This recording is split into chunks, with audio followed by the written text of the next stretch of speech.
Well, hello there, you lovely listeners and viewers, if you are over on YouTube.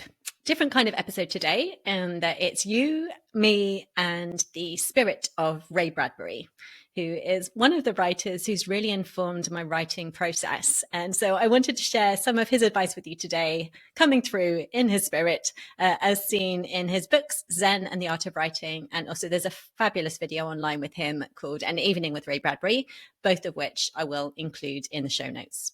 So what I'm going to do in this episode is introduce the lovely Ray, who I 100% would have tried to get on the show if he was still with us. I'm going to share two of his main suggestions for developing a fabulous writing process, and also just talk briefly about how I've used it and things I've learned from it in case it's helpful to you too. So Ray Bradbury, you may well know from his short story collections, October Country, The Martian Chronicles, many more, or perhaps from his novel, Fahrenheit 451 or Fahrenheit 451, depending on what country you're in. I did Google this before I started recording, and there's quite a war about how you should say it online. It seems to depend where you live. So I'll say Fahrenheit 451. And in a way, he is kind of best known really for fantasy and science fiction writing, but I use him all the time as a mentor and someone who inspires me because he just has this really like practical, but also like joyful approach in his writing, Zen and the Art of Writing. He talks about like writing with zest, writing with gusto, loving things madly. And particularly for someone who can be quite the serious structure geek like myself, it's such a good reminder that I often need to also like play into that side too, using the subconscious, using things that are really fun, like bringing that energy as well as the analysis and separating them out into different stages. So to introduce you to the two practices, the first one that he talks about, and he talks about it in the book Zen and the Art of Writing, but also in the first few minutes of the video that I will share in the show notes. And his recommendation is to write 52 short stories in a year. So as with any of Ray Bradbury's advice, I think, the spirit of it may be more important than being a stickler for the rules. So for you, that actually might be sketches. For me, I was like, short stories. Okay. Yes, I want to do that because I'm currently working on writing novels. So it's a great matchup. But I will backtrack just a tiny bit and say that in the way that lots of us writers kind of inspire and share tips and inform each other, I started doing the 52 short story challenge before I even really knew it was the 52 short story challenge. What actually happened in real life was that I went on a writing retreat in a Scottish castle led by the fabulous writer Maggie Stiefvater, along with Anna Bright and Sarah Batista Pereira. And in the course of that week, Maggie mentioned that she had had a short story practice of writing a short story every week. And she'd done it with two of her friend writers, Tessa Grattan and Brenna Jovanov. And they'd done it for like a year without fail. And listening to this, I was kind of like, it sounds like it could be a good idea, but I've never written a short story. At the time, I wasn't even really reading short stories. Like I tend to read novels and series and watch TV series. I'm interested in that like really long form, but it also sounded like a really fun creative challenge. So at the end of the week, I found myself saying, right, okay, yeah, I'm going to write 24 just because there was 24 weeks up till Christmas. I was like, I'm going to do this every week up until Christmas. And I think I got it from Maggie that you're supposed to do it in 2 hours or under. I don't know if I invented that bit myself or that was like a Maggie inspiration, but that's what I set for myself. And I set off and began to commit to that, doing it every Saturday in under 2 hours, or sometimes I'd like have to plan ahead a bit because of commitments and do it on a Friday night or catch up on a Sunday. But that was what I vowed to do. And actually, before I hit my 24 Christmas, I came back to Ray Bradbury's work. I had like read it in the past, but it hadn't quite landed with me in the same way as it did when I found it this time. And this time when I read it, I was really inspired by reading sort of Ray's thesis, like makes it sound more serious than it really is, his suggestions that it's really good to write like 52 stories in a year. And why he was really kind of proclaiming that that's a great start for beginners and intermediate writers, who are coming to a particular form, is because he was sort of saying that, if you start off and you're just committing to writing a novel over a course of a year, like he was saying, there's so much benefit to writing short stories instead.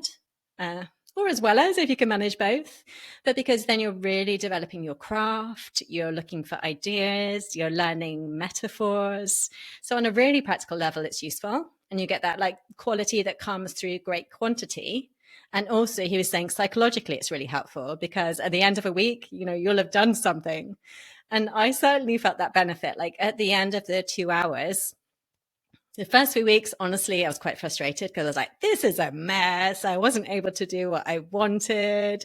It's a shoddy story. Like, I was quite frustrated, but very soon I was like, this is not sustainable and I want to have much more fun.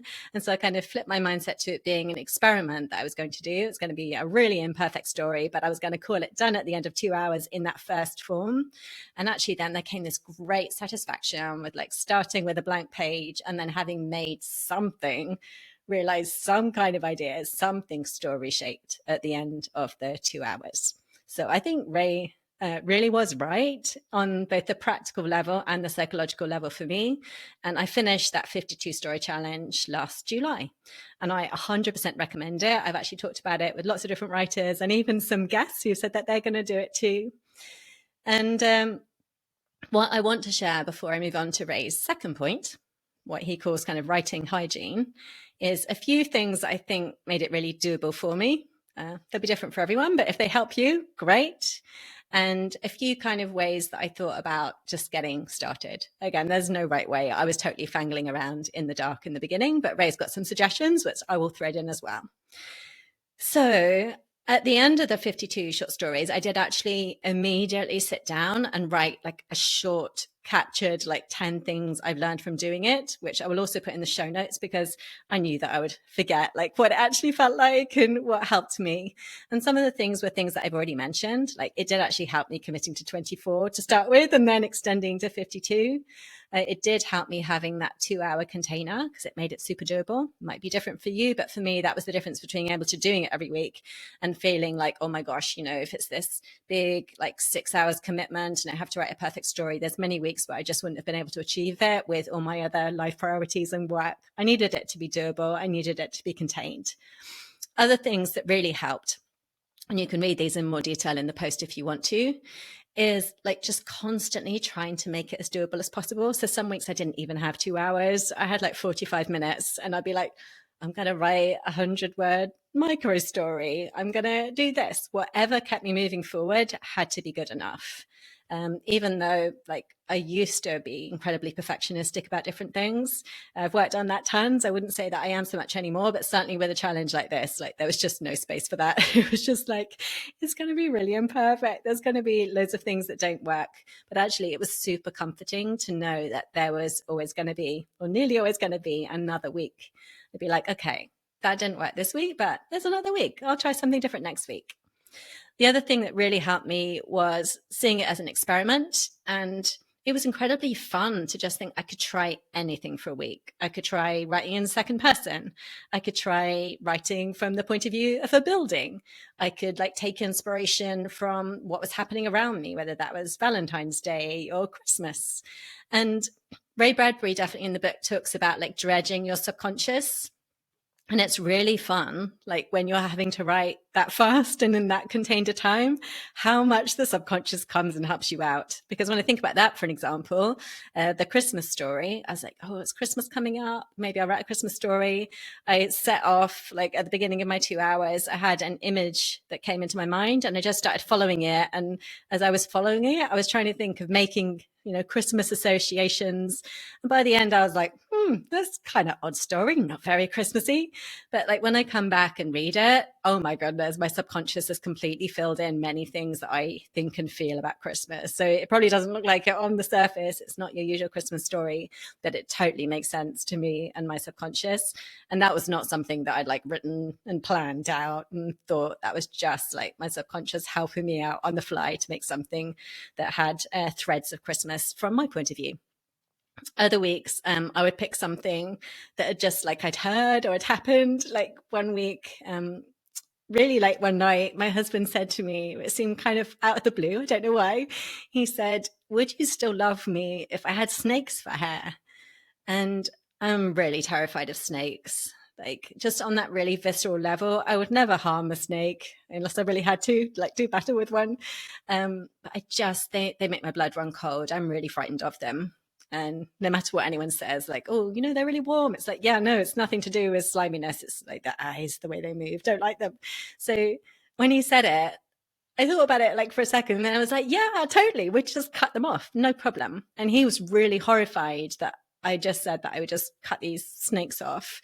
I think in terms of like, he was hoping he was going to get to keep them. I don't know. But when it came to writing the story this week, I was just like really stuck on this image of someone who had snakes for hair. And the whole story just came from thinking of this character who had snakes for hair.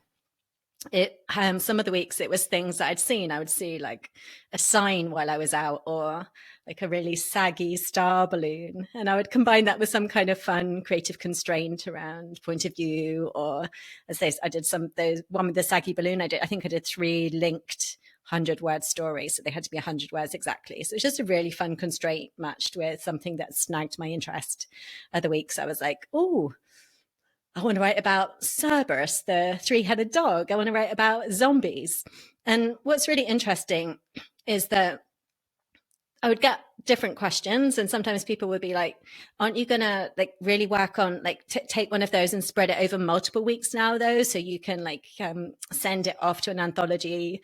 And I was like, no, actually, that this challenge for me is writing 52 different ones, and I know then that I can come back and mine them for the things that have really snagged my attention and that I remain interested in. Some of them I'm like, nah, heist story, did that 1 week, total mess, couldn't fit a heist in a week, don't want to write another heist story, good to know. Body switch story, no, I think that week was enough for me. But others like zombies, that cropped up a few times, definitely want to come back to. And the Cerberus one, again, it's almost like a little, because it was so intense that 2 hours writing it, it is like this little time machine back where I can just see the title. It was for Cerberus, and I remember exactly what it felt like to write it.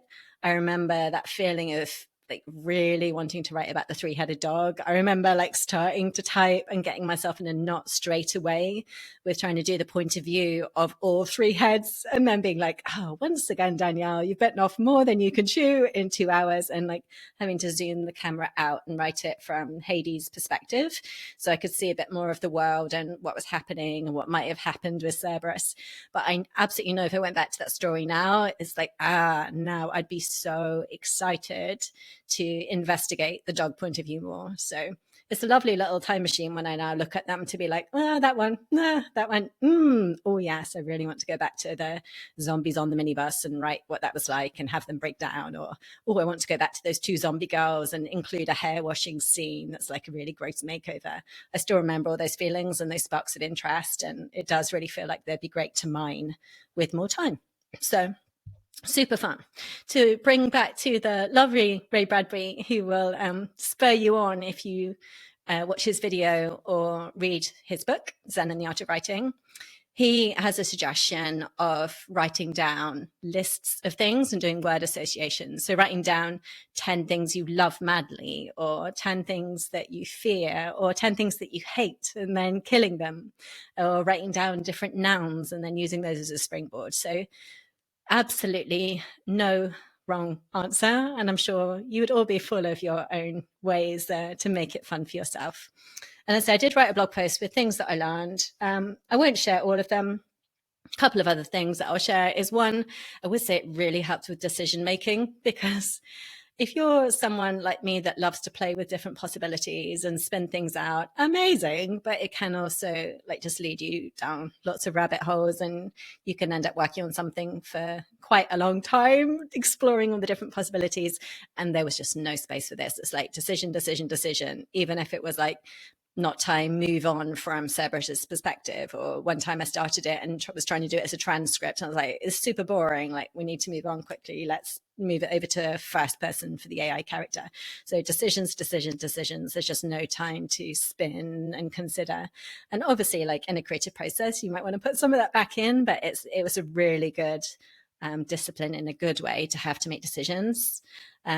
Other things I would say I would learn is, like, if you do have a brain like mine as well, you might have to rein in your plot monkeys a little bit, because mine would be like, this could happen, this could happen. It'd be so cool if this happened, and this and this and this. And before you know it, I'd be like, I had a totally unrealistic sense of what I could possibly fit into the story shape that was available to me in the 2 hours. I mean, in the first weeks, I was literally like putting in quizzes and any way to kind of condense what I wanted to happen to keep the action moving forward. So you'll find your own kind of interesting flaws and challenges and the fun things to explore. And then the next week you get to go again. So hope that's kind of helpful to think about. And the second part of Ray's writing hygiene that he recommends is, I've called it the 1,000 Nights Challenge. He talks about for 1,000 nights reading a poem, a short story, and an essay.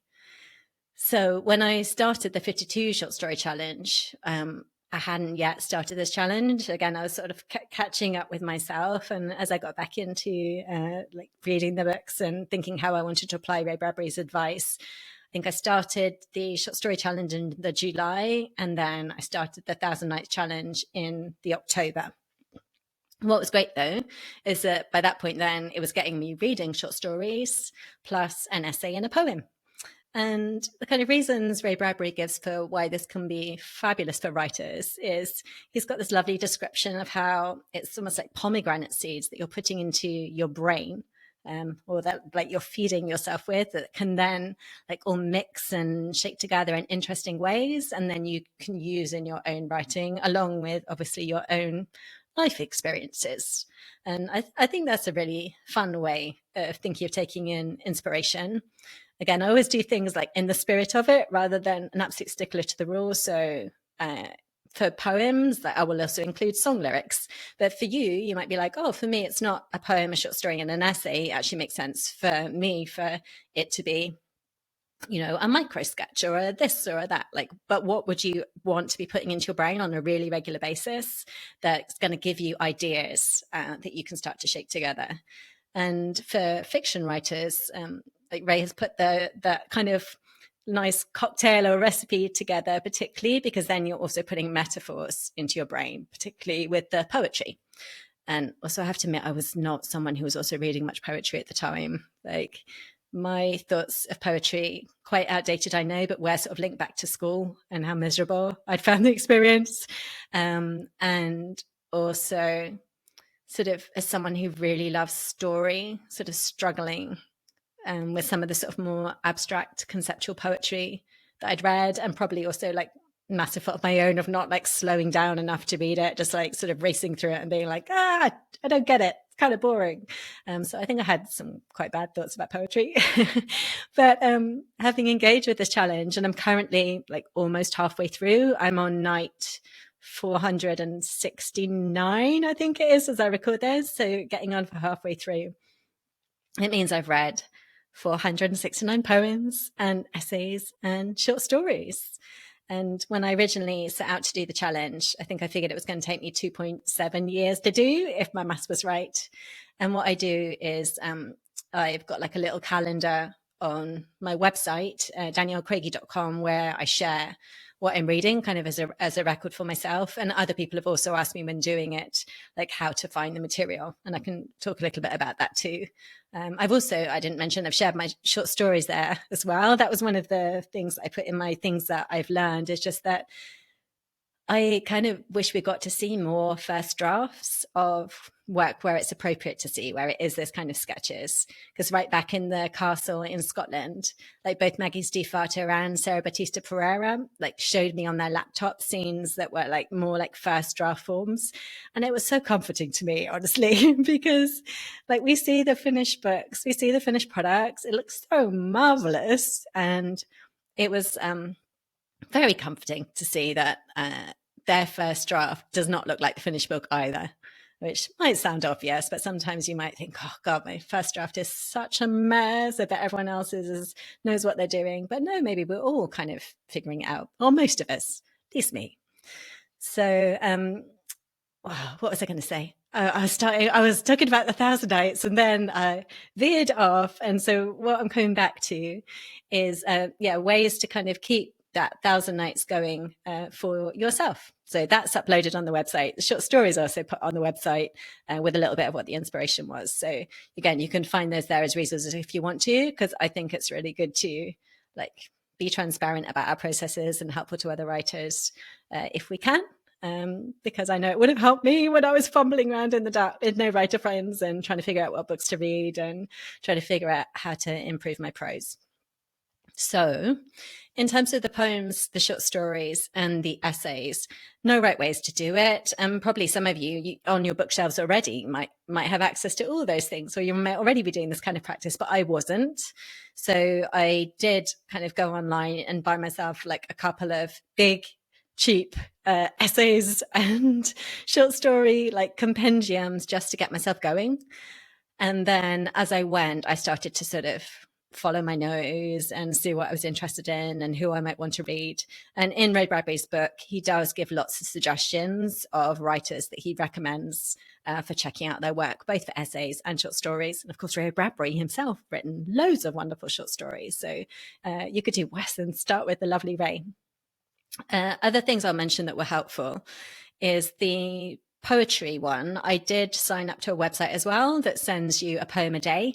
And I'll put that link in the show notes. I don't read totally in sync with that. I kind of put them in a folder and go to them when I want, because I don't always like to read things like poetry in my inbox, because often, I'm working at a pace. I still quite like to do it separately away from my laptop, potentially on paper or in a different form. But it's really helpful to have that folder there so that if I want to, on some days I'll go back and I'll be like, oh, I will pull out one of these, and I'll just like slow down and take my time and enjoy reading it. The essays, again, there is a really good online resource, The Electric Typewriter, that I will put in the show notes. And that was great when I started again, for just being able to search by theme and by writer. And again, if you are wanting to read online, tons there. And as it is now, I kind of do a bit of a mix of that and also reading particular essays that I want to elsewhere. And as with the short stories, I will say, to me, the thing that's made it really fun and doable is just to literally focus on that. So I don't like having it as I like having it as a commitment that I'm totally going to do this. I'm going to do the 1,000 nights. But if I want to listen to something on audio and while I'm driving and I've got like a super busy week and I'm just going to listen to 2 or 3 in a go, and that spans over, that section for me for 3 nights because I've got lots of other work commitments, amazing. I still get to include that. And then other times I'm doing it literally sitting at home reading the book. So do whatever is going to work for you in the spirit of Ray to feed your brain with lovely pomegranate seeds and ideas and metaphors. So that's both of the challenges. And as I say, I will in the show notes put the links to the proper source material from Ray, his Zen and the Art of Writing, and his An Evening with Ray Bradbury. And last thing I will say is that maybe not for everyone to set a 52-week challenge or 1,000-night challenge. But for me, for things that I know I'm really interested in, like, for example, I wouldn't do it with tango. I might love tango, but I don't know. So I'm probably going to sign up for a class or 2 or 3 classes, but I'm massively committed to writing. I'm massively committed to developing my skills in that area, and obviously also to comedy. So I don't have any qualms about signing up for a longer challenge. And to me, it's actually a great comfort as long as I keep the mindset of doing it doable, because then, with this podcast, I started it back in March of 2023. In a similar vein, I said 52 episodes. That's what I'm committing to, 52 episodes. And that's actually super helpful. When you get 6 weeks in and the tech curve has been steeper than you expected, when you watch the nice videos online that make it look like you just press a button and then it all magically happens. When that learning curve is bigger, or doubts come in, or we get sick, life happens, there's different work priorities, actually having that bigger commitment to 52, but making it work in a fun, doable way so that I'm still there, not giving myself a hard time about how to do it, just committing to doing it.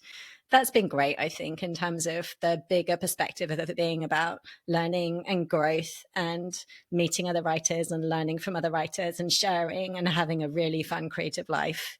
And as I say, as I record this, I'm about episode 40, I think, of the podcast. And I'm doing this like slightly different episode, still showing up in a doable way, making it happen, because it's that time of year in the UK where there's been sickness, there's been storms, there's been travel changes. And even though I record a few episodes ahead, still with all those things, there's been a few different shenanigans, which means that this week I was like, I'm going to have to go and find myself a dead guest because I've got lots of lovely live guests lined up. I'm really excited about my guests for next week. And also I've got next season, like I know 4 of the guests already, super excited, but just with like sickness, travel, scheduling storms, Wi-Fi going down, I was like, I want to still send something to you this week. And I'm going to call on my lovely mentor and friend, Ray Bradbury, to help me out. So that's what I've done.